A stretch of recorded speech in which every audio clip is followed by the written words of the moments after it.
All right. Well, welcome to Southbound, an NFL podcast, a place where two depressed Saints fans talk about the NFL at large, the NFC South. Last week, or 2 weeks ago, I said the NFL South. And yes, I do know it's the NFC South, not the NFL South. I apologize for that. My name is Matt. I'm the Quacker. Quacker, long time no see, right? Yeah.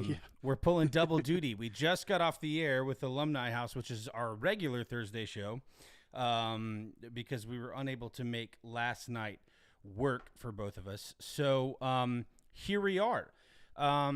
Format of the show, we'll get some news and notes from the Quacker in just a second. We'll quickly recap last week, and then we will move into key matchups for the upcoming Week 7.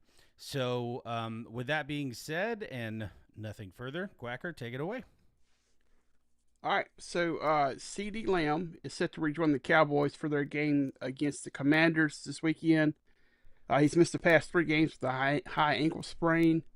Those high ankle sprains are no joke. They're kind of hard to play through. So, especially as a receiver.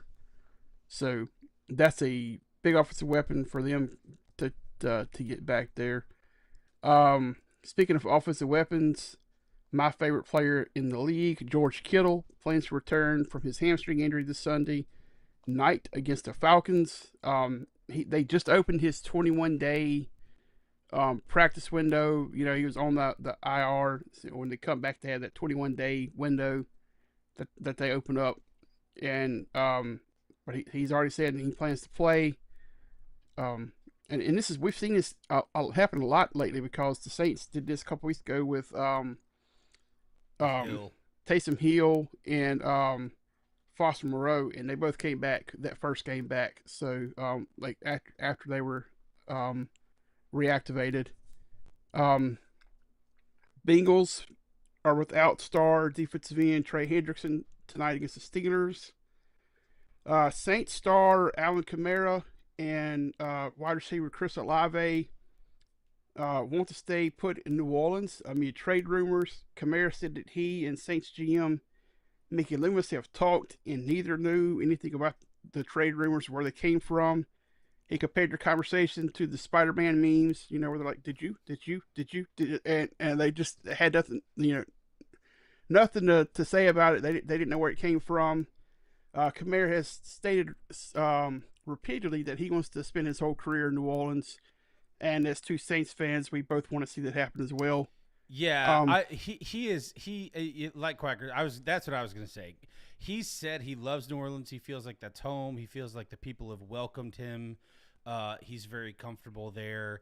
I would be shocked if Alvin Kamara left the Saints. I think the Saints love him. You know, a few years ago, coming out of his rookie contract, he did something that you do, and this was when he was, arguably top 3 running backs in the league. He did something that you don't see from high-profile players. They were in a contract negotiation. Instead of holding out, he showed up to camp, and when he was asked about why he didn't hold out, he said, "I know we'll get it worked out. We'll figure it out." Now he did wind up holding out, for a second contract. But even then, he was like, "I'm not upset. We just got to get it figured out." So yeah, I would be really surprised to see Taysom Hill or Alvin Kamara leave. Taysom Hill is, I think, a little too old to have great value at this point for another team, even though he's still great for the Saints. But yeah, that would be among the more shocking. So anytime I see rumors about that, I'm like, okay, well, that's probably not true. Yeah. And then last thing I have here is there's outrage in Steelers and Browns organizations about the playing surface in Pittsburgh's stadium from this past week. The field was set to be resided after this past Sunday's game, but it was an issue for both teams during the game. Steelers kicker Chris Boswell slipped attempting a field goal in the fourth quarter, leading to a miss, and special teams captain Miles Killebrew, what if he's kin to Hank? He suffered a significant non-contact knee injury, and as he planted on the turf. So there was a grievance filed from both players with both organizations, with the NFLPA and the NFL. It's being addressed. It was a known issue already, but the players saying it was very dry surface. Mike Tomlin even said it was a crappy surface the next day. So like it was a known issue, but apparently there was nothing they could do at the time. Well, that's what So happens when you let supervillains like Bane blow your field up. So, um, in case you didn't catch that, listeners, that was a Dark Knight Rises reference because they used Heinz Field and Heinz Ward, both of the catch-ups, mm-hmm. to. It's not Heinz Field anymore though. Is it not? It's got a different name. No, it's I couldn't pronounce the name, so I didn't even put it in there. I'm just running out of like what is the Seahawks stadium now? You know what? I don't remember. My mom sent me a message about it the other day because our uncle was there. Because now I don't even remember what it used to be, but it had an iconic name. That'd be like if they renamed Gillette, which it wouldn't surprise me if you were about to tell me that they did rename Gillette. But Lumen Stadium. Lumen, and what was it for? For years. It was hold on, this is gonna drive me crazy. Before we move on, and we are in a hurry, but I want to look this up.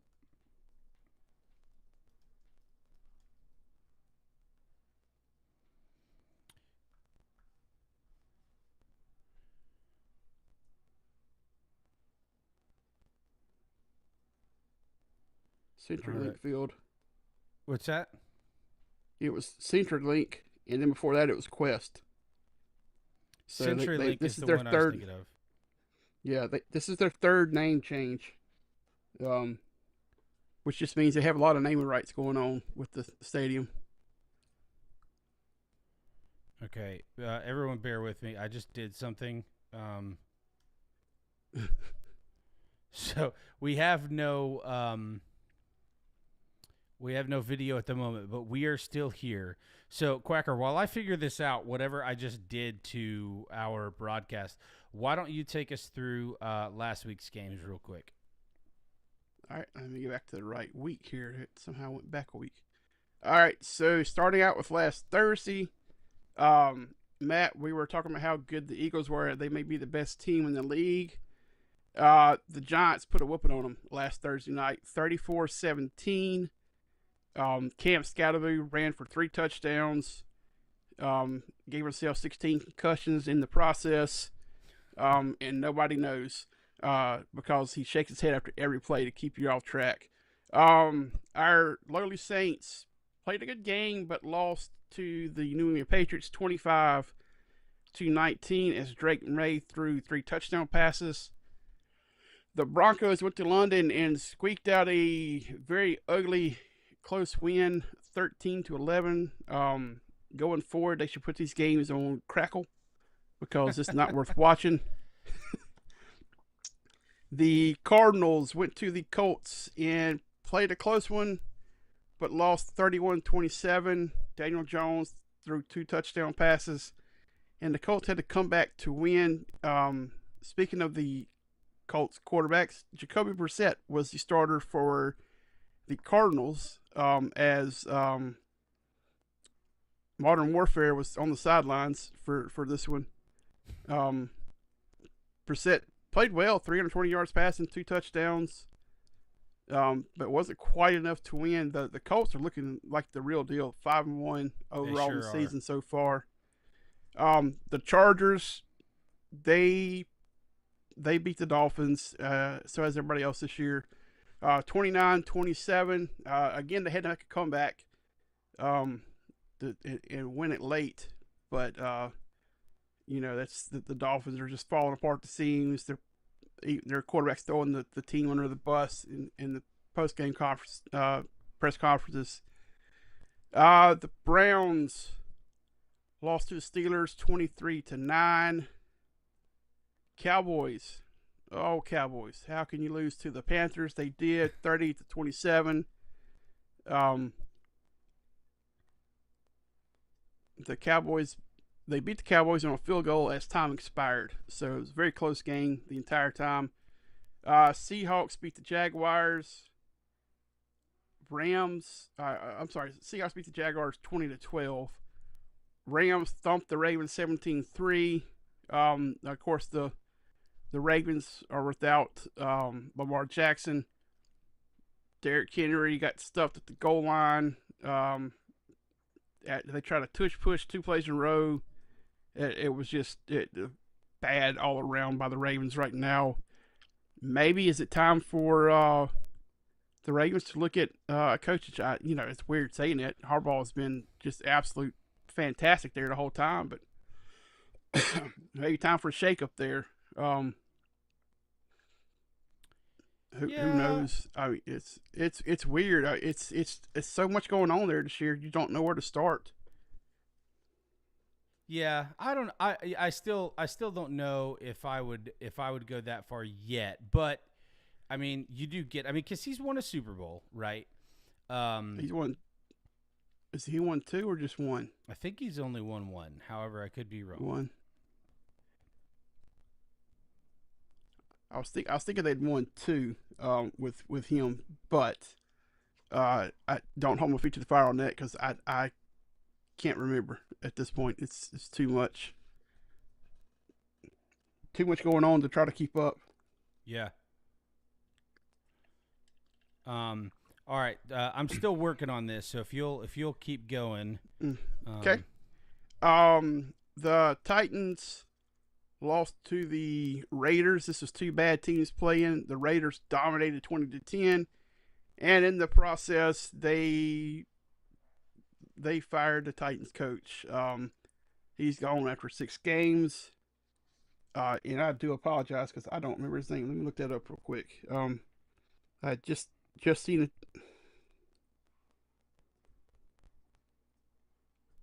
Yeah, I can't think of it right now either.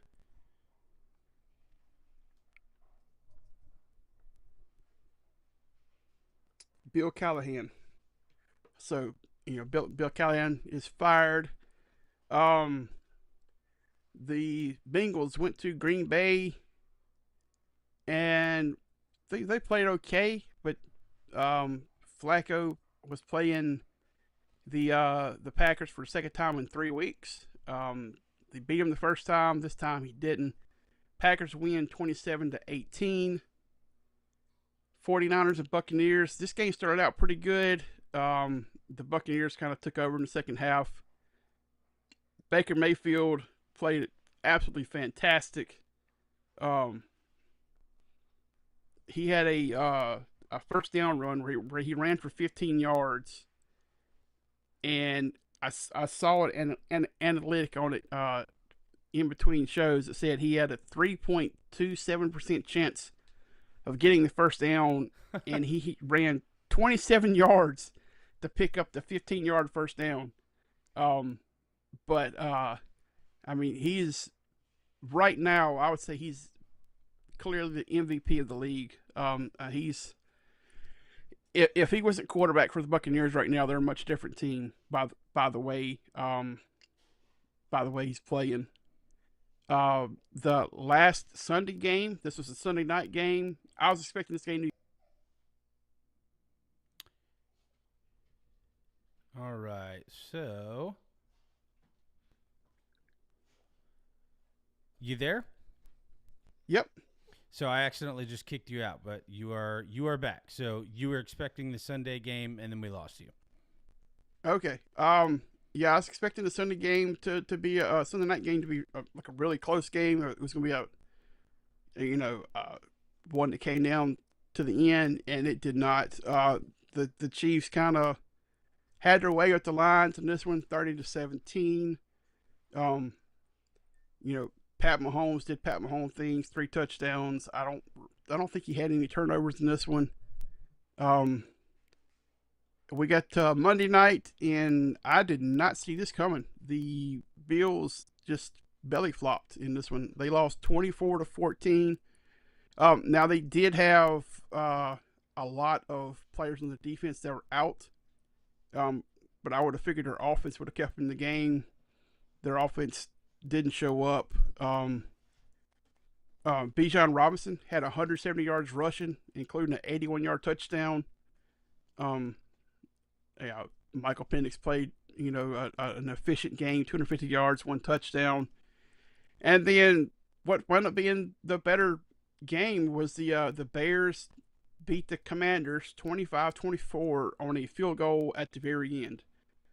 It was a rainy night. I was kind of watching it on my phone, and I didn't realize it was raining. And I saw where Jaden Daniels, on their last drive, he had the ball in his hands, sort of. He's trying to hand it off, like he kind of just fumbled it into the running back's gut, and he fumbled it. The Bears recovered it, and when they showed it after that recovery, they pointed up to the lights, and you could see the rain falling, and that's when I realized it was raining. So I'm sure it played a hand in that turnover there at the end of the game. But 25-24, the Bears have a 3-2 record right now, so they're above 500. So Caleb Williams played an efficient game, 17 of 29, 252 yards, 1 touchdown. It's just a clean game by the Bears there, and they're kind of looking like a little bit of a solid team here. Like they're, Ben Johnson's kind of got them going in the right direction. Yeah. Hold on 1 second. Yes, sorry about that. Yeah. Yeah, I totally agree. Just an update. I finally got it working, and I'll just be transparent. I don't know what I did, but it's working. It was a little bit of a dumpster fire there for a minute while I was trying to figure it out. What happened? So, a little inside baseball. I have 2 computers set up, one for like my stats and records and everything, and one for streaming. And I have 2 wireless keyboards, and I accidentally started typing on my streaming computer when I was trying to type on my stats computer, and I hit a hotkey that like made everything go away, and then I couldn't get it to come back. So, anyway, yeah. So let's see, what's our next game here? Well, that was all the reviews here. Our first game this week is ongoing. Oh wow, gosh, sorry. Go ahead, tell us the score.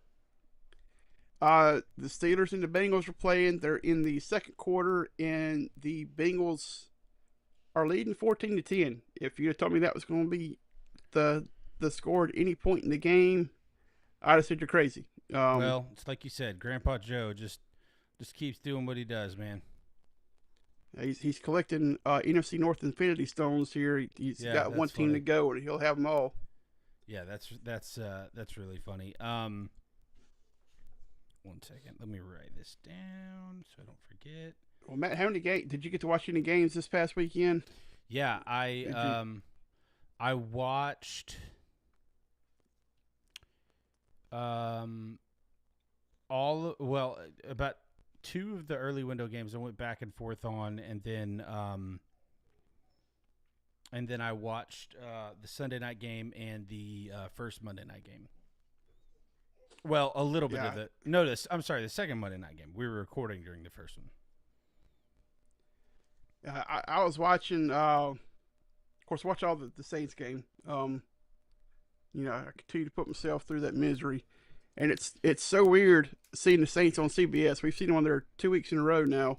Yeah, so it used to be NFC was always Fox, but it's changed, and now it's like, because was it 2 weeks ago? It was NFC, and it was on CBS. Yeah. So I don't know how they do that now, but to be honest with you, if we don't have the Greg Olsen broadcast, I'm probably good missing Fox. Like I don't have a problem with Brady. I like Brady, but they're not right now where the Saints are. They're not going to put Brady on a Saints broadcast likely because they're probably not going to be the marquee game. But here's the thing. We talk about misery. I'm really happy with what I'm seeing so far. Spencer Rattler looks good. He doesn't look like the problem. Kellen Moore looks like he's figuring it out. The Saints have 5 losses. Okay. 4 of those 5 losses were 1-score losses. Mm-hmm. The 5th one was on the road and was not close. And there's no excuse for that. But that was the 3rd game of the year, first road game. What I have seen from the Saints is a continued fight and the coaching staff continuing to make adjustments. And I said it last week. I feel like Taysom Hill is going to get us some wins because he changes the dynamic of the offense. So as long as Kamara and Hill are out there together, and Olave, because he's been injury prone. And we didn't. By the way, I didn't touch on what you said earlier about Olave saying he wanted to stay. I don't know where you stand on this, Quacker. A lot of Saints fans want to get rid of him because of his injury frequency, which I understand. I think you're crazy. I think Olave is a great young piece to build around. Seems like he's got a good attitude. Keep him around to bridge the gap between guys like Demario Davis, Cam Jordan, Taysom Hill, Alvin Kamara. These guys who've been with us forever and are, likely going to retire Saints. So, yeah, that's my thought. I mean, but they just, to me, they can't keep him as a number 1 receiver. They need to bring in a true number 1 because he's not a number 1 receiver. The reality is they don't even use him as a number 1. He gets the most targets, but he really plays more like a 4, like a slot is what he really plays. Mm-hmm. Because I think there's a common misconception. Now, of course, you know this, but I want to clear something up for anyone who may be confused. So we hear this term number 1 receiver, and I think a lot of people think it's your best receiver or your receiver who gets the most targets. What a number 1 receiver is, it's like in basketball, you assign your positions. Point guard is 1, shooting guard is 2, small forward is 3, power forward is 4, center is 5, right? So a number 1 receiver is typically, it's a certain body type, right? It's like 6'3" or above, broad shoulders. Think Calvin Johnson, Larry Fitzgerald, Randy Moss, guys like that. They're running a lot of deep routes. They're running a lot of fades, like corner fades in the end zone. It is a position type. Now, most of these receivers can do a lot of different things, but a number 1 is going to have the big hands, the long reach, kind of in between like a small receiver and a tight end. So Olave is getting the most targets. I don't even think they use him as a number 1. So, in my opinion, they are going to have to make a move probably before the deadline to get somebody. Because Shaheed is also not a 1. He's, both of those guys are like, 2, 3, 4-ish. Olave is really like he's like a slot, but they're I think they're both top tier caliber, but I think what we'll see more from everybody and less injuries from Olave and some of these other guys. Shaheed was injured a lot last year. If we move into to having a true number 1 receiver, but now I've heard they may move Shaheed. I guess I get it. He has value. If I were Mickey Loomis, I would not move Shaheed. He is he's such a weapon because of how fast he is. Speed personified. Yeah, and we have another guy that I always forget his name because he gets like 2 or 3 touches a game. Young-ish receiver, but I'm blanking on his name right now. But anyway, yeah. So there is some misery, but there's also some not misery. So, with that being said, let's go ahead and talk about this. So the Saints are going to Soldier Field. The Bears are 3-2. But I want to pull this up real quick, and we'll move through these other games a little quicker. But we make no bones about the fact that we're going to talk about the Saints more than the rest of the teams. So, by the way, this just popped up. The Chargers are wearing all yellow uniforms with white helmets. They're normal white helmets. What's that? I said, ugh. No, it looks awesome. Looks really cool. Oh, okay. Yeah. It's it looks really good. You should look it up. I'm excited to see that. So, all right. So, the Bears lost to the Vikings and the Lions, and they lost by 3 to the Vikings. They lost 52-21, so more than 3 to the Lions.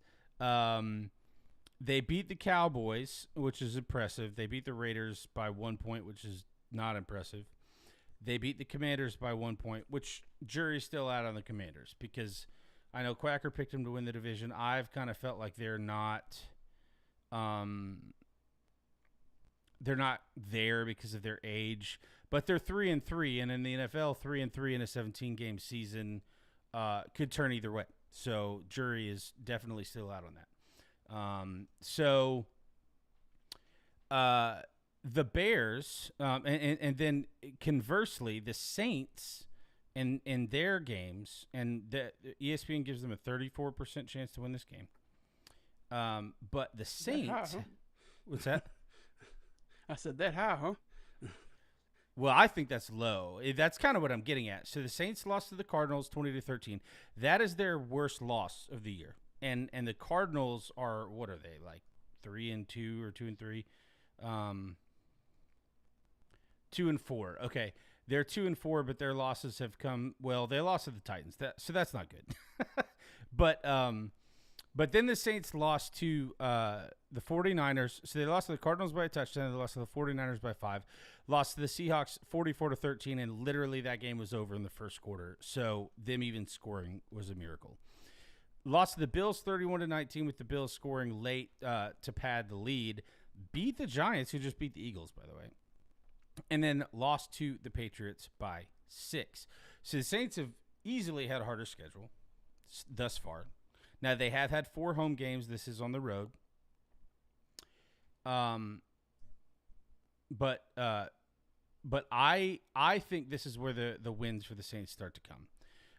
Now, they're going to take a break from winning after this game because they play the Bucs. So they're not going to win that game. And they probably won't beat the Rams. But then they should be able to win or be competitive in the rest of their games. So, we're not talking about a playoff team, but we are talking about a team that I feel like is improving. So I'm happy about that. I hope they beat the Bears. I don't have a problem with the Bears. I don't super love Caleb Williams' hype. I think I don't have a problem with him like as an individual. I don't love the hype he gets, and I think the Bears coach seems like a big jerkbag. So I hope that the Saints win that game, but we'll see. Any thoughts before we rapid fire these other games? Yeah. First of all, the Chargers uniform looks like a big yellow highlighter. Not really a fan of that one. Say that one more time. Said the Chargers uniform looks like a big yellow highlighter. I'm not really a big fan of it. I like it. Yeah. As far as the game itself goes, I'm with you. The Saints. I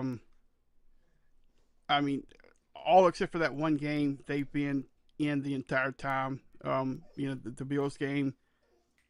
A late score makes it look worse than it was. But I mean, they've had a chance to win every game. The Seahawks 3. game. Yeah.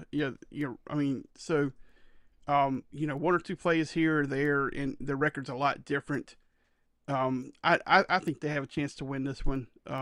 Even with it being in Chicago, it's going to be a good game. As far as competitiveness, I think Kamara can make a difference here. Because he's at his age, I think it's somewhere he's 30. And he's still 20, just elusive. 27. I think a friend of mine looked it up the other day. Or 29. He's not 30 yet. He's younger than I thought. But he's right there. I thought I saw where he had just turned 30, but maybe he turned 30 between when we looked at it. But he's right there. The point is that he's right in that neighborhood. I think he came in at 17. 17. He's still shifty. He's still hard to bring down.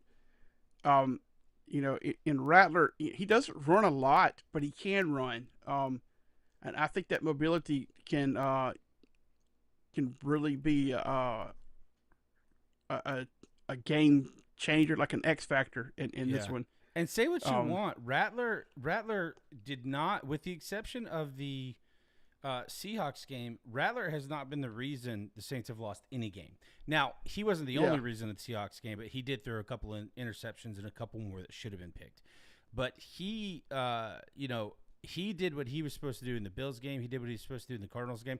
Cardinals game, he threw a dot to, I think it was Jawan Johnson, I think, in the end zone for a touchdown that would have tied the game. And he dropped it.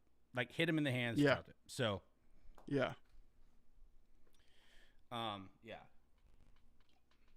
Last note on the Saints game. I was pretty sure this was the case, but I wanted to verify it. So, Soldier Field, while it is an iconic stadium, and obviously we know that the Bears are now getting a new stadium, it is the smallest stadium in the NFL, at right around 67 or 61, sorry, thousand.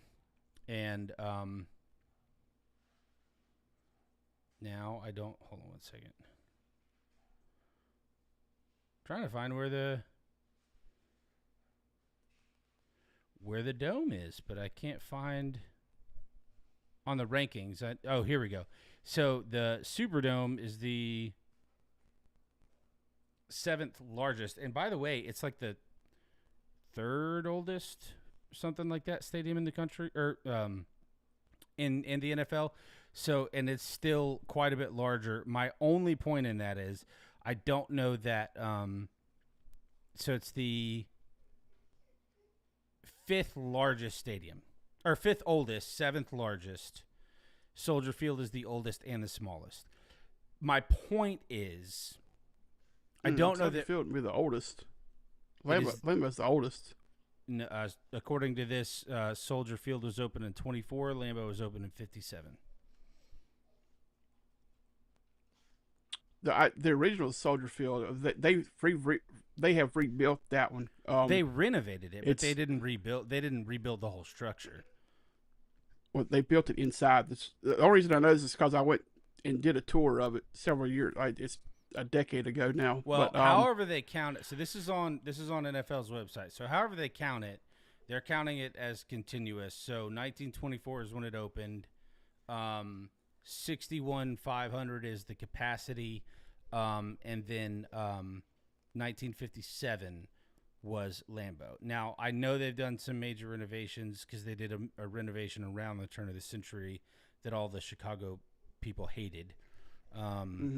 But now they're getting a new stadium. But anyway, I all of that to say, I don't know that the road factor is going to matter because it's not like we're going there in December or January, so we're not going to be dealing with like a blizzard, probably. Yeah. Chicago with the lake effect snow can get cold in a hurry. But look, we spent way too much time talking about this. Chad and I both think Quacker and I both think the Saints can win this game. And we will leave that there for now. So I apologize for rambling on about that. But I told you at the beginning of the show, we're going to talk about the Saints. So Rams are headed to the Jags. And is this this is the European game. This is in London at Wembley Stadium. Yeah. So that'll be awesome. Wembley is the teams played at Tottenham Hotspur, which is my team Arsenal's biggest rival, across town in North London. And Arsenal's on the Highbury side. Anyway, answers to questions nobody asked. I am Wembley Stadium is this is the new Wembley Stadium, not the old one where like Live Aid and stuff like that was, but it's an awesome stadium. It's where the English national soccer team plays their home games. It's a huge stadium. This is going to be really fun. If I'm not mistaken, it's somewhere between 90 and 100,000 capacity, I think. I don't know that for 100% certainty, but it's very big for European stadiums because typically they're not above 60 to 80. According to Ted Lasso, this is the largest pitch in the is it Premier League? Well, there's not dimension wise. So it's the largest in. It may be the largest in the world, but it's the largest for sure in England. it's not a Premier League pitch. Premier League teams will play on there in competitions. So, like in the FA Cup or the Carabao Cup or the Champions League, occasionally, normally not that, mainly the FA Cup. But the or like the maybe the Community Shield might be played there, but there's no Premier League team that calls it home, but the English national team does. So if there were an international friendly where someone was coming to England, they would play at Wembley Stadium. Okay. Yeah, and again, this is the. I just did it again. Okay, bear with me 1 second. I'm gonna fix that. So I thought Man City may have played there. So that was Man City has played there, but they play at Old Trafford. Old Trafford, which is they call it the Theater of Dreams, which is it's an old stadium. And wait, no, sorry, that's Man United. Man City, so they're both in Manchester. Wembley is in London, and they play at the Etihad, according to how you pronounce it. right. But I was just looking that up. It looks like this Wembley Stadium. And, yeah, the pitch size is 115 yards by 74 yards, or in European talk, 105 meters by 68 meters. And if this is your first time joining us, we love our tangents, so just bear with us, even though there's a black screen right now. I'm going to tell you this information and then give it to Quacker. So 90,000 for association football, rugby, and boxing, for whatever that's worth. So yeah, so 90,000 would put it as one of the probably top 10 largest stadiums in the world, and certainly one of the largest in Europe. I think there's only one or two more that are even in the conversation in Europe, and I think they're in Spain. And the last thing, they opened in 2007, March 9th of 2007. So, yeah, like I said, this is the new Wembley Stadium. All right, Quacker, if you'll take over for a minute, I'm going to undo what I just did again. And then I'll jump back. The spread on this was 2.5 for the Rams. I'm really not surprised to see that. The Jags have played a lot better this season, and I think a lot of people kind of thought they would. Last year was kind of a disaster for them. They've bounced back. They lost last week to Seattle. 8-point game, not a terrible loss. They didn't look great in it, but they had some chances to win. It's just they couldn't quite pull it out. I think this is going to be for the fans in London. This is probably the best game they see in their games. I don't know how many they have this year, but the Jags seems they always play at least one game in London. I know for a while they had talked about moving the Jags to London.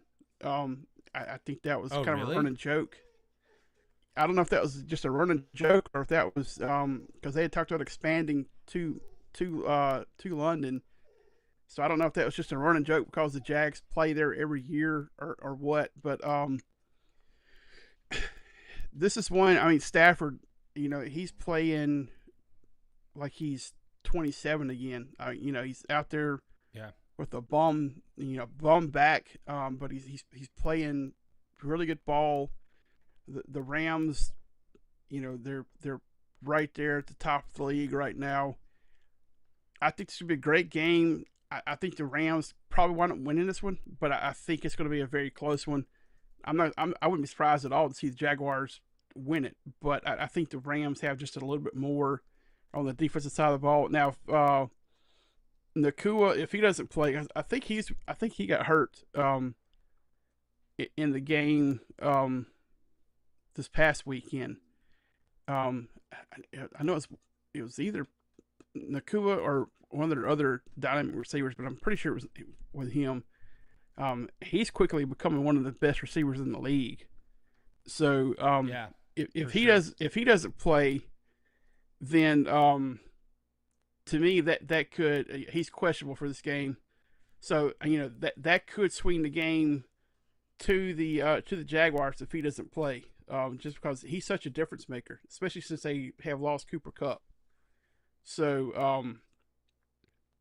this is kind of a toss up game for me. I'm thinking the Rams can win this one, but I'm again I won't be surprised at all if the Jaguars pull it out. Yeah. I kind of think the Jags are going to win this game. I'm from Florida, but I've never been necessarily a Jags fan because they weren't like a team until I was like 10 or 9. So, yeah. So anyway, I think I'm gonna take. I think I like the Jags in this one. I think they're both good teams. All right. So moving on, another game in the 1 o'clock window. The game that nobody cares about. Combined record of 2-10, one win for each of these teams. And by the way, I saw a meme today, and I can't remember which coach it was, but it was McDaniel and another head coach, and they were both wearing those sweatpants with cuffs like pulled up, Mm-hmm. and it said head coaches wearing capris are combined 1-11 this year, something like that. I just thought that was really funny. So. Yeah, so they're both 1-5. Dolphins are 0-3 away, but the Browns are only 1-2 at home. So Cleveland's 2.5-point favorite, as you know here, a 2.5-point spread in either direction. Typically, it means it's a push, and they're giving it to the home team. Total over under here, 37.5.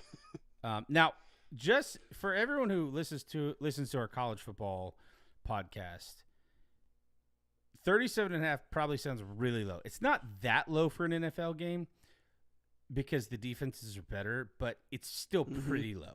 It's still pretty low. That's an average of 2 touchdowns and a field goal and a 2-point conversion. So what's that? Yeah, it's 17-16 game. So no, that's not right. 2017. 2017. So I don't know where I got that math from. That's the lowest total out of all of them. No. It is a low total, but in college, sometimes you'll see point totals in the 63, 65, 70. Yeah. And in the pros, they range probably more from like 40 to 50. This one is obviously pretty low. So all right. So Patriots 4-2 headed to Nashville, who are coachless. No question here. Don't think we need to talk about it. Patriots are going to win this game. Yeah. I think Drake May gets 4 touchdown passes this one. Or more. I think I think they may have found their next franchise quarterback. Huh? No pun intended. Yeah. They may MAYE have found. Yeah. Their next franchise quarterback, and if so, I heard somebody say it's not fair. I mean, they went from Brady in what, less than 5 years. They found another guy who can maybe win them some more Super Bowls. So, yeah. Was it only 5 years? Because they had Cam Newton for like a year or a year and a half, right? And then they had Mac Jones for what, 2 years? Well, he was there during the Mac Jones era. So who was? They brought him in, Cam Newton. Yeah, but he started for at least half a season. I don't know if his first year was Mac Jones. No. When did Tom Brady go to the Bucs? 20? Because Mac Jones didn't come into the league till 21 because he played in the SEC championship. Yeah, when was Drew Brees' final year with the Saints? 20.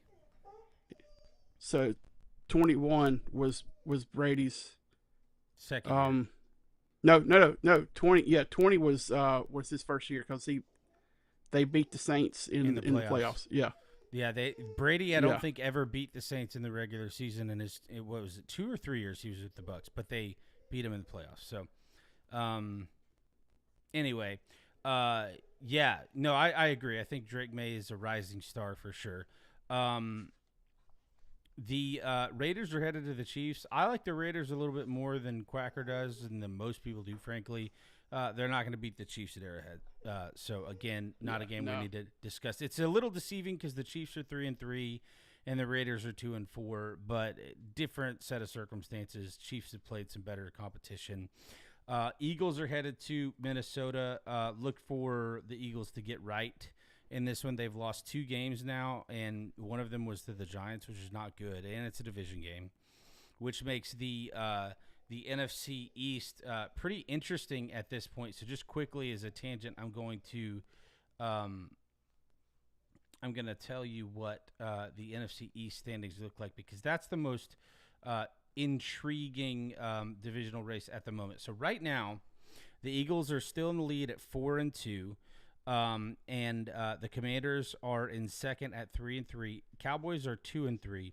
Giants are 2-4. But here's the rub: the Cowboys beat the Giants, and that's it from the division. They play the Commanders this week. Sorry, my dog is whining in the background. But they then the Eagles lost head-to-head to the Giants. Now they're going to play again. But this race is pretty crazy right now, because we're 6 games into the season, and the biggest separation is 1.5 games back, because the Giants get a half game for having the head-to-head right now. So even though they're technically 2 games back, they're 1.5 in the way that they count the standings. And even last week, and I didn't disagree with Quacker when he said this, but Quacker was saying last week, well, the Giants are the only team in the NFC East that are out of it, and I agreed with that statement, but no longer can we say that, because we've still got more than half the season, and we've got just a game and a half difference. So that'll be interesting, but I expect the Eagles to put it to the Vikings, even though it's in Minnesota. If it were a little bit later in the day, that maybe if it got a little bitter cold, it's a little early to be in the year to be bitter cold, but Minnesota cold is different than Philly cold, so that may help the Vikings, but I doubt it. So, no, I always forget Minnesota, the Gophers have an outdoor stadium now. The Vikings still don't, right? Okay. For some reason, I always think the Vikings have an open air stadium, but it's Minnesota that does. So I apologize. Well, they played in the Minnesota Stadium for a couple of years while that's what it was. That's why I was thinking that. Kind of like the because that's where Brett Favre got hurt. Was in that Minnesota, the Gopher Stadium where the ground was frozen and his head bounced off. Was it that long ago? Yeah. Oh, jeez. That was like, what was his last year? 2009? No. It was the next year, 2010. Okay. Yeah. Jeez. Well, that's really hard to believe that it's been that long. So now next we've got the 3-3 Panthers headed to the 0-6 Jets. Is this the week that the Jets get a win? I want to pull this up because I was talking to Quacker about this last week. Jets are 0-6. You can't hide 0-6. Like 0-6 is 0-6. But let me tell you their point totals and their losses. Week 1, 2 points, 34-32. Week 2, 20 points. Okay, so we're up to 22 total. Week 3, 2 points, 29-27. Week 4, 6 points. Okay, so what's that? 40 total points with 30 total points, right? Yeah, 30 total points with 1 20-point loss. 15 points. So we're up to 45, 2 points. 47 with a 15-point loss and a 20-point loss. Let me tell you who they played. Steelers, Bills, Bucks, Dolphins, Cowboys. 3 2-point losses. out of their 6. The Bills are going to get some wins.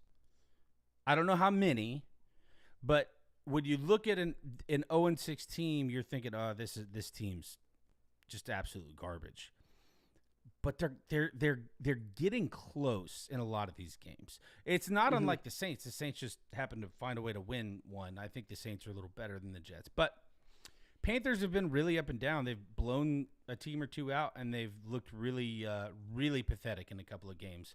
I look. There's only a 1.5 point spread. I look for the Jets to win this one in New Jersey this week. I expect them to go to MetLife and come out with their first victory of the year. Yeah, I mean the Panthers are 0-3 on the road. I mean none of their wins have, well, except for the Falcons. That was a weird one where they beat them 30-0. But all their other games, as far as like their wins, have all been close. I mean, they squeaked by the Dolphins, and then they squeaked by the Cowboys. Nobody's gonna say either one of those teams are world beaters right now. I mean, this is gonna be one. It's gonna be another close one. I'm with you. I think the Jets can finally get one, because the odds of a team going 0-16, 17 now. It's only happened. Yeah, 0-17. It's only happened. What was the lines? I think it was once. It was the what? Yeah. 07, 08, 09, something like that. Lions. Yeah. It was man, it was a while ago. I want to say somewhere around 07, 08 in that neighborhood. Because I remember I used to listen to Jim Rome not Jim Rome is Burning. That was his ESPN show. I listened to his radio show during the morning hours, and he would always talk about his lifetime dream was to see a team go perfect in reverse or run the table in reverse. And then the Lions finally did it. Yeah. So to your point, it's very unlikely that will happen, especially when you see a team that's competing and getting close in a lot of games. Yeah. Yeah. So maybe this is the one they break through. All right. So here's the question for the next one. So the Giants in the 4 o'clock window, 3 o'clock Central, are headed to Denver. Is Jackson Dart truly a rising star? Does he stay hot, or does he get humbled by the altitude and a really good coach on the other sideline? The reality is the Giants are 2-4, and they are 1-1 with Dart or 2-1. I can't remember if he's played 3 games or 2. Kind of think he's played 3. Yeah, I think he has 2. So let me see.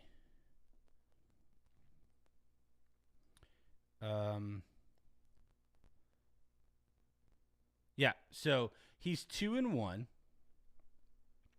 Now their 2 wins were at home. He's beat 2 good teams. Yeah, Chargers and the Eagles, but then lost to a bad team, as much as I hate to admit it, on the road. So now, again, I think with Arrowhead and Lumen Field, the Superdome is right there in the top 3, unquestionably in the top 3 toughest environments in the NFL. Yeah. So take that with a grain of salt. But I think that the question that has to be answered in this game is, does he get humbled? Because the altitude matters. Okay, the Broncos are a little bit more consistent at 4-2. Denver's a 7.5 point favorite. I don't really know the answer. I could see the Giants stumbling and losing kind of big, but I could also see him keeping it going. So we'll see what happens in this one. But I look for the Broncos to probably win like a 7-point game. That's what I'm thinking. To me, this comes down to coaching, and the Broncos have by far the better coach. You've got a Hall of Fame caliber coach, probably a Hall of Fame coach, world champion. Brian Daboll.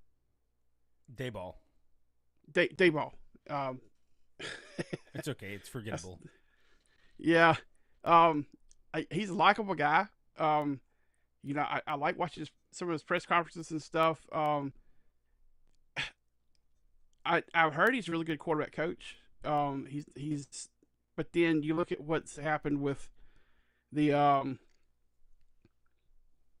with Daniel Jones since he's left the Giants, and all of a sudden he looks like a MVP type quarterback, and he had what one good season with the Giants. I mean, everybody was just talking about, what he's a bust. No, he was a bust because he was in in New York. It just seems like New York is kind of a dead spot for quarterbacks since Eli left. Yeah. Um, but you know, I think that the Giants have a good young core with Jackson Dart and Cam Scadaboo, and when he's healthy, Malik Neighbors, but Malik's not there. He's out until next year with that knee injury. I look for the Broncos to win this one. Um, you know, I think I think the Broncos win this one kind of comfortably. I don't think the Giants. You know, Sean Payton knows how to put together a game plan.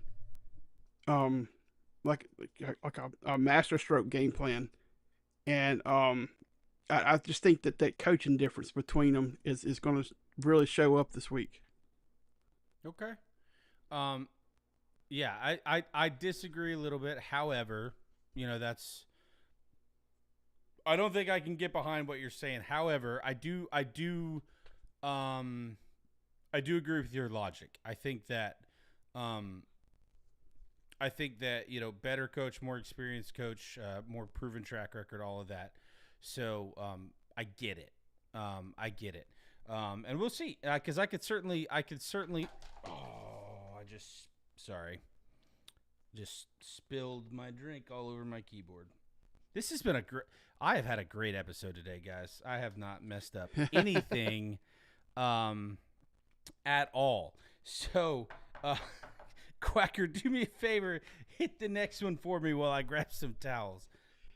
All right, Colts and Chargers. This is going to be a heck of a game here. The Chargers are playing really good. They're a point and a half favorite. So, like we talked about, this is a pick 'em type game. Vegas doesn't know really who to go with, so they're just picking the Chargers because they're the home team. Um, the Chargers, they lost two in a row to the Giants and then the Commanders. Of course, they squeaked out a win against a very bad Dolphins team this past week. And then you have the Colts, who come in with one loss.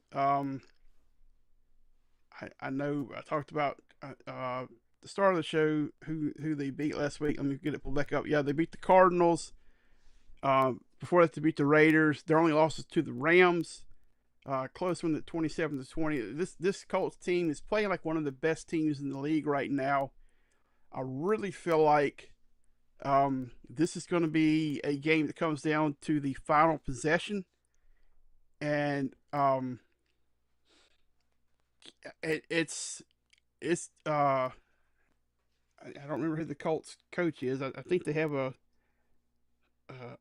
first or second year coach. Let me look that up real quick.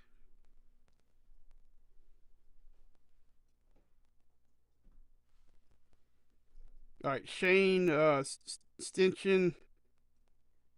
He looks like he's in his second season as head coach, and I'm sorry, third season.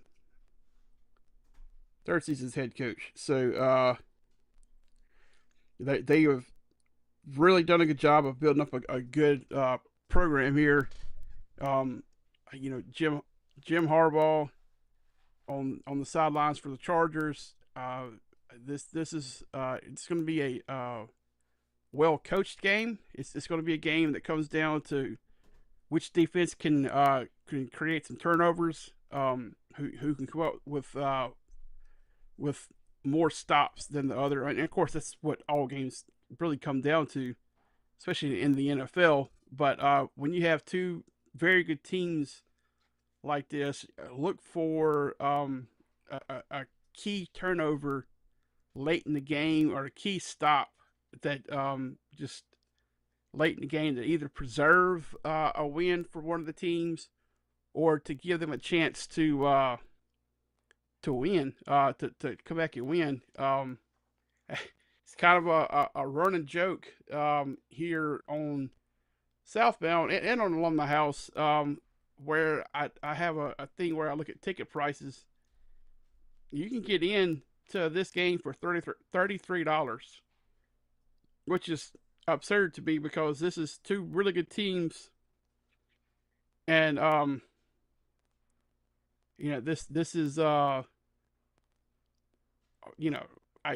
if you're in LA, you go check this game out because that's a easy ticket to get into. Now you may not be in the best seat, but you're in the stadium for what should be a really good game. We're gonna move on to the Commanders and Cowboys. The Commanders at 3-3, the Cowboys 2-3. This is at Jerry World, AT&T Stadium there in Arlington, Texas. Washington is a 1.5-point favorite. Now, the Cowboys' record's 2-3. Their offense has kind of been sputtering a little bit. I mean, Dak's playing really good. They've been missing some pieces. They've lost some games that where they lost to the Eagles 24-20. The Bears, I mean, that's the only bad loss they have. The Bears 31-14. And then, of course, this past week to the Panthers 30-27. They're in every game. And of course they have the tie. So they're 2-3-1. But the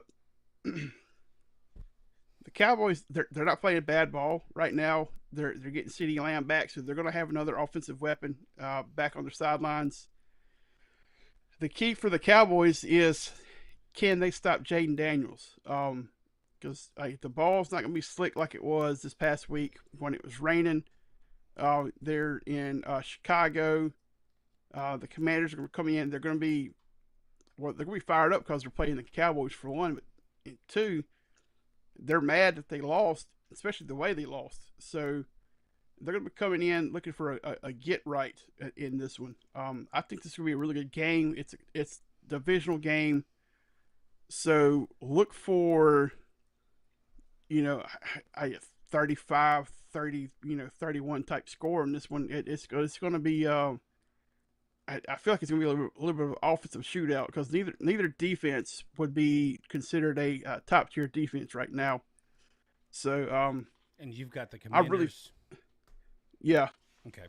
Yeah, I've got the Cowboys, but also in a close game. Yeah, I really feel like Jaden makes a difference in this one. But I could see the Cowboys winning this one as well. With getting CeeDee Lamb back because he is a difference maker at receiver. Yeah, well, yeah, definitely could be true. All right, excuse me. So also at 4:25, the Packers are headed to Arizona. This is a tricky game. The Packers are definitely better. Looked like the best team in the NFL the first couple of weeks of the season. Just had a bye week, I believe. They didn't. Yes, they did have a bye week, but they also had a tie. I forgot about that. So, Packers probably win this game. I could see it being kind of close though, because the Cardinals are not. They're probably like a middle of the mid-tier team or maybe lower mid-tier. Mm-hmm. Packers are somewhere in the upper tier, but I don't know exactly where yet. So I see they're 6.5 point favorites on the road. So I see them winning between 7 and 10 points, somewhere in that neighborhood. Yeah, I can see that. I mean, Jordan Love, he's playing really, like, you're seeing the improvement with him year over year. Like, you can see why they drafted him. I really like watching him play. He's a fun quarterback to watch play. Unless he's playing your team, then you're like, oh, stop him. He's one of those, like, he's the typical Packers quarterback. It's what you had in Brett Favre. It's what they had in Aaron Rodgers, and now what they have they're another one of those teams. You're like, how do they just keep getting these quarterbacks?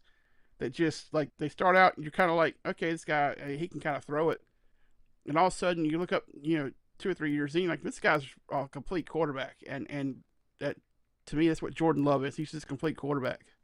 Yeah.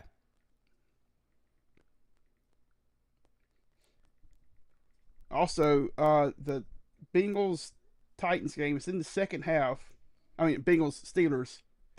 Uh, the Bengals are up 17-10, and they are at second and goal right now from the 5 yard line. So, Okay. Thanks for the update there. What's the time? it is 8:04 left in the third. Okay.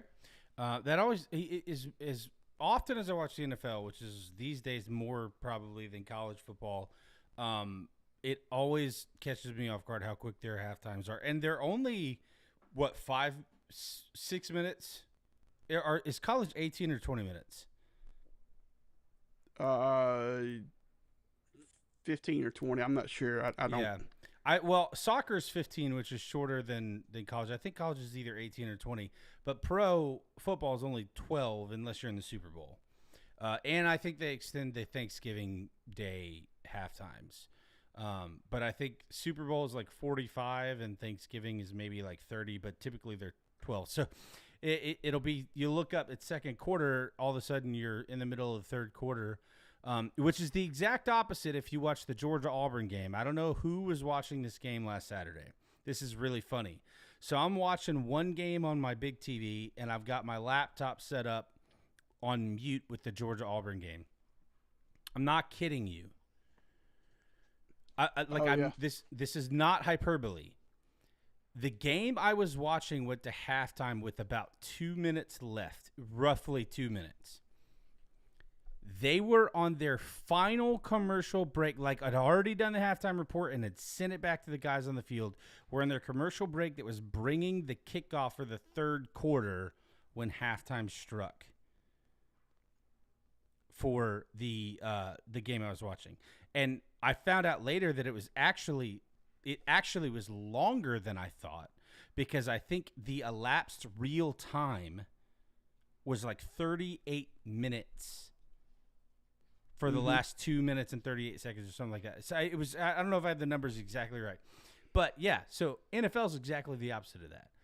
You get 2 minutes in the length of, a halftime and a half in college. You get halftime in time to run pee and get some chips in the pros. There are some extenuating circumstances with that final 2 minutes. Well, I know that was when Kirby did his timeout, no timeout thing, but there were like 3 reviews, right?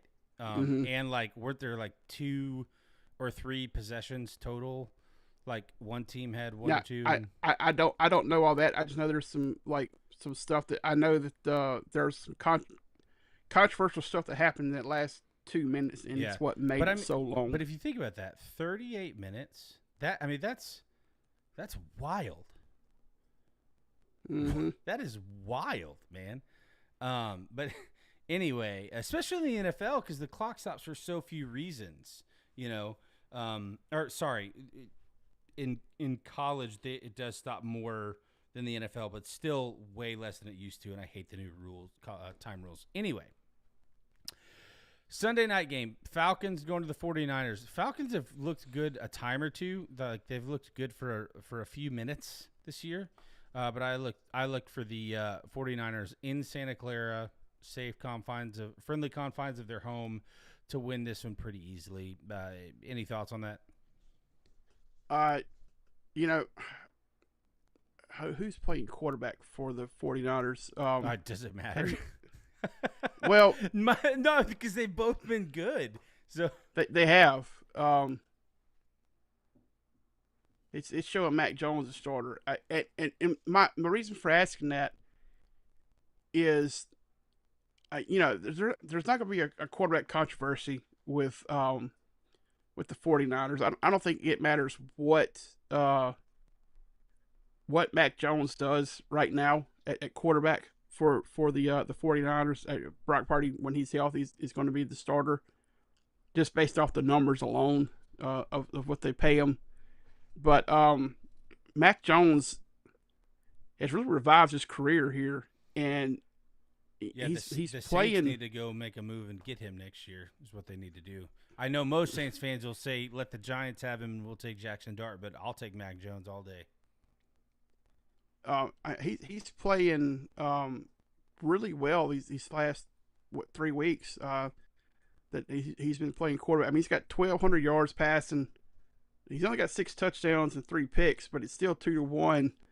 Um, on his numbers there, he's not turning the ball over a lot, which was one of his problems he had in New England.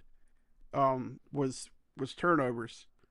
So the way he's playing right now makes me think that the 49ers could, like, it doesn't matter how long Brock's out, they could wind up putting themselves in a position where it's gonna be hard to catch them down the stretch for any of their division Yeah. rivals. I mean, Well, outside of except the maybe the Chargers. Rams, I think the the Chargers have. Rams. Sorry, R- Rams. I don't know why I put the Chargers in the NFC. I apologize, but I know they're not. I know they're not in the NFC. It's late. Yeah. No. I agree with that. No. I mean, the Seahawks haven't been wholly bad. I mean, they're 4-2, which is the same record as the 49ers. So it's not like there's any separation there. Yeah, but Um, I just the way he's playing right now, I feel like because if once they start into the divisional games and stuff, like it's not like they're worried about the way he's going to play in the divisional games because he's playing so well right now. I think well, they've played that. everyone in their division once, and they're 3-0 in the division. All But right, so the way the NFL does it though is it's is it overall record or NFC record? It's not what you think. It's like it's weird the well, way it works. your divisional record plus I think it's your overall. I think it's your overall record, and then they use divisional and common opponents as tiebreakers because everyone in the division plays the same teams from the AFC corresponding division from the previous year.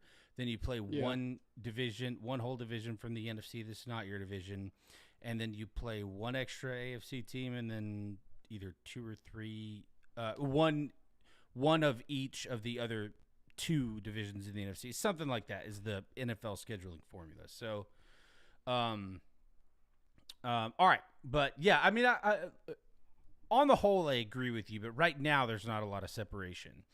But they are 3-0 in the division. To your point, so I'm going to skip ahead to the game that starts at 10 o'clock Eastern, which is 7 o'clock in Seattle.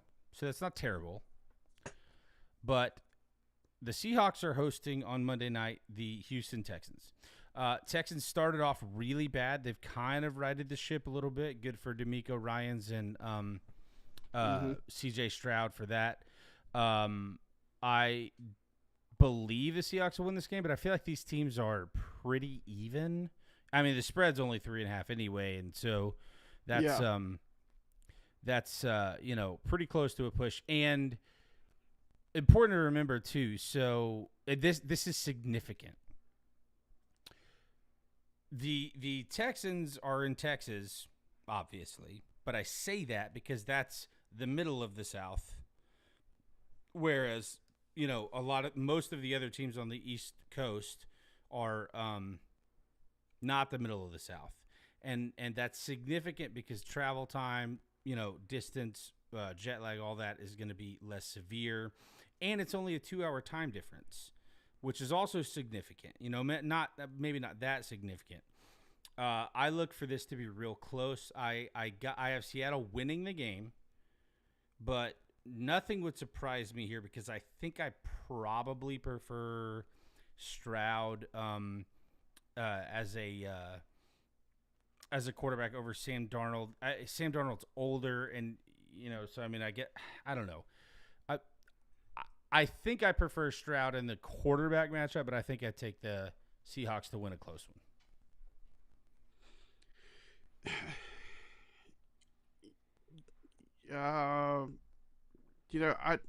I think I'm gonna take the Texans in this one. I think. yeah, I don't blame you. I mean, this is a push game for me.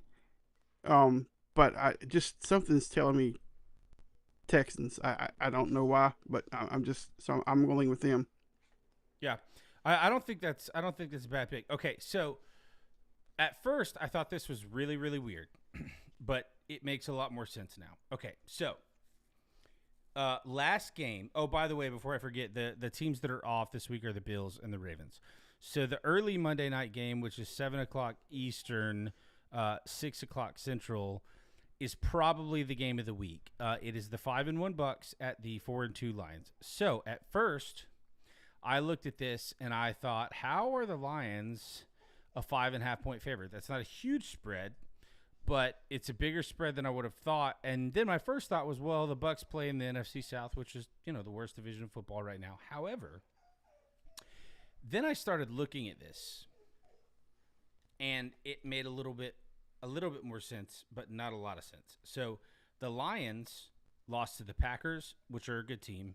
They beat the Bears, which are not a good team. Beat the Ravens, which unexplainably or inexplicably are not a good team.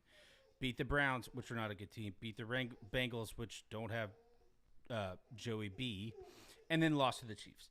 But listen to this. I did not realize that this is how the Buccaneers' schedule is set up. They beat the Falcons, the Texans, the Jets.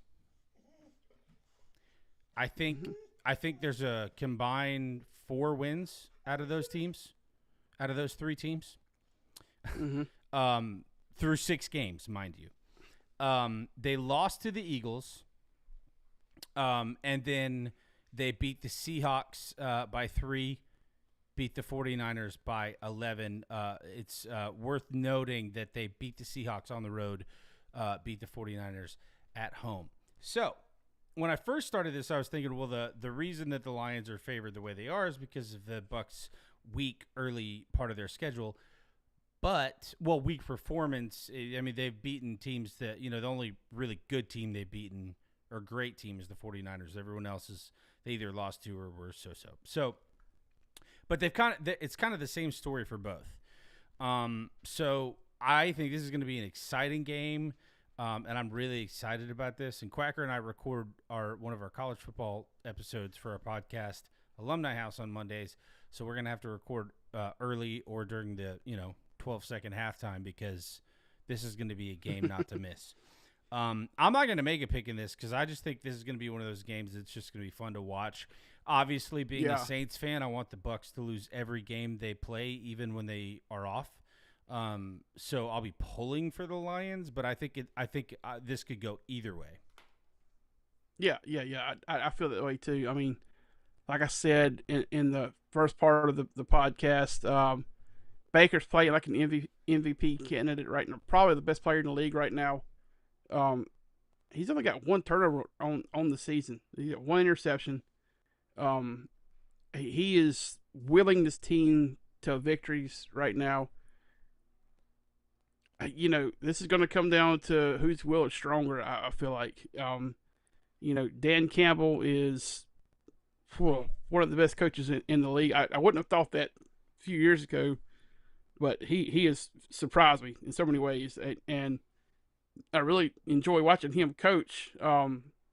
Because the guy's just got brass ones, man. Like he's not afraid to go for it at any point.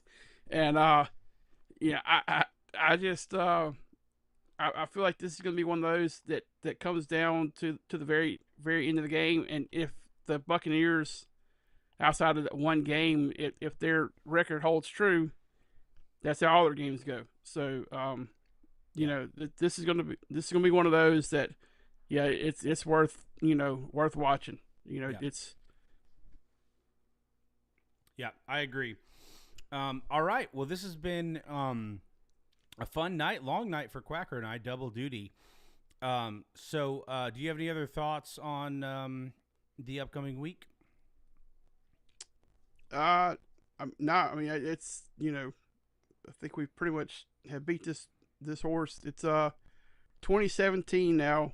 In the Bengals Steelers game, the Steelers just scored a touchdown with 3:55 to go in the third quarter. So, okay. All right, perfect. All right. Well, once again, we appreciate everyone for showing up and tuning in. Quacker, where can people find the show? Uh, well, just search for Alumni House Podcast on Twitter or on Alumni House Pod on Twitter. Well, you can find us there. And then on Facebook, Twitch, and Instagram, we're on Alumni House Podcast. So, Okay, cool. And you can, our personal Twitter handles are just below our faces. And once again, thank you for joining us. Thank you for putting up with my awful producing for this episode. It was a disaster, spilling stuff and losing cameras and all kinds of stuff. But tune in for us next time. We are live every Monday, Wednesday, and Thursday. Monday and Thursday, our Alumni House College Football Podcast, where we cover the 5 Division One FBS conferences in the Southeast, which are the Conference USA, Sunbelt Conference, American, ACC, and SEC. It's really hard to focus with my dog whining. I apologize for that. And then we do a preview on Thursdays and a review of the previous week on Mondays, and then every Wednesday, this one, Southbound and NFL podcast. All right, we're getting out of here. Thank you guys. Have a great night.